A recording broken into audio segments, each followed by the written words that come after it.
Regenerative Sciences, a medical company that created a procedure to treat orthopedic injuries with stem cells, is in a big fight with the FDA. Are you in charge of your body, or is this the government's responsibility? I'm Alan Barton. Stand by for the front page.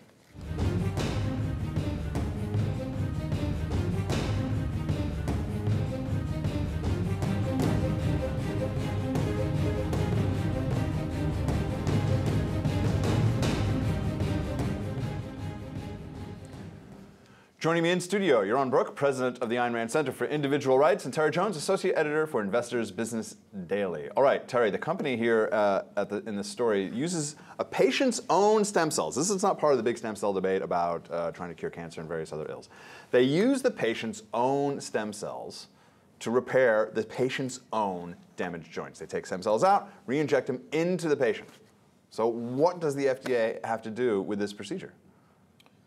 Well, apparently everything. Yeah, it's America. The FDA is saying like it's a chemical. The FDA is in charge of all chemical reactions in the country or something. Yeah, that's basically what they're saying. Their charge is that that essentially the company is practicing medicine without a license, even though I believe the company uses licensed physicians to do this. But they're saying that the company itself is practicing medicine without a license, and therefore it is an illegal thing.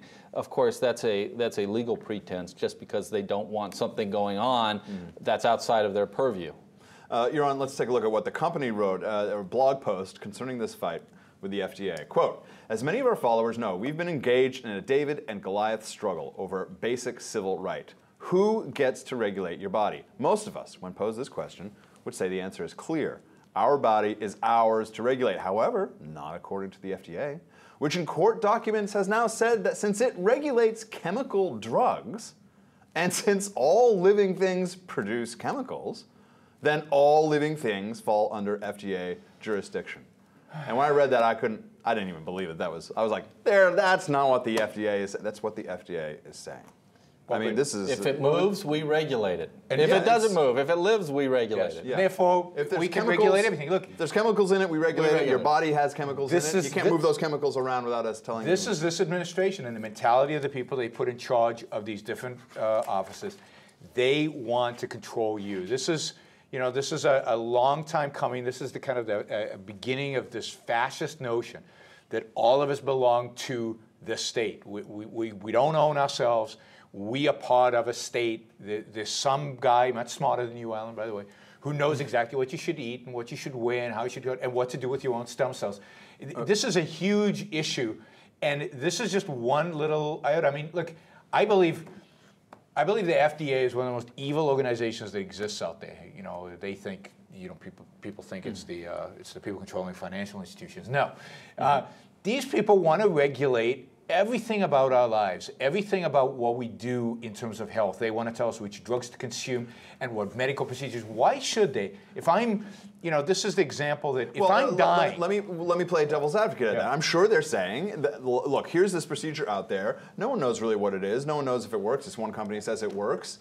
And what if they are doing something that is actually injurious to people, and they find out after 3 months there's XYZ side effect, and people start dropping dead, right, left, and center? Isn't this the FDA's job to go in and license and look at procedures like this and make sure that the average American citizen who doesn't know all the medical questions to ask is getting a fair shot? I think they should hire him. He's making better arguments to the FDA. Yeah, I think so.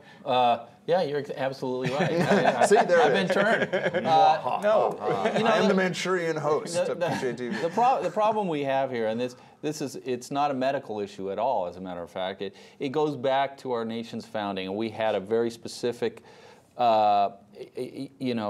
philosophy that lay below the Constitution. That was that we are free individuals and that we are at liberty to do what we want with our lives as long as we didn't impinge on the rights of others. And slowly over the last 100 years of progressive dominance in the academy and government, we've chipped away at that notion to the point where there is a very small and ever diminishing space that we control in our own lives, and the rest of it is up for grabs by government. Absolutely. And the FDA is here to control everything to do with medicine. Look, if somebody gets injured here, we have a lawsuit, we have a legal system, there's ways to settle this. If it turns out that these people are committing fraud, that they're making up studies and they're making up claims, there's a legal way to deal with fraud.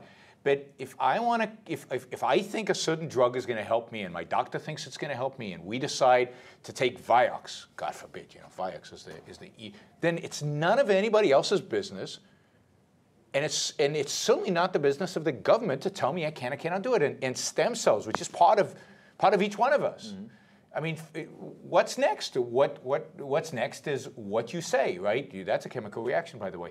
Yeah. Speech is a chemical reaction. Speech is a chemical reaction. And food is, I mean, I joke that like having dinner is a chemical reaction that the FDA should be in control of. And you made the good point. In New York, they do control it. You can't have trans fats. But I'm sure there are foods that you would consider consuming that are banned, and they're working on it, right? I mean, there's a huge movement now to ban sugar, to limit sugar, and to constrain sugar, to constrain saturated fats. So they believe that your life doesn't belong. That's a fundamental philosophical issue, right? The founding fathers believed that each one of our lives are ours to live as we please, and as long as we don't hurt other people, we should go out and pursue our rational values. These people believe... I think the FDA is saying, like, there are people out there who, via the leverage of mass distribution, mass publicity, et cetera, can affect the lives of millions of people under false pretense, and the FDA is necessary to protect the American citizen. That's the fundamental debate there. And you flip that over, though. You say, okay, let's suppose you do give the FDA that right, and they regulate something, and let's suppose further that they regulate out of existence a drug that's later discovered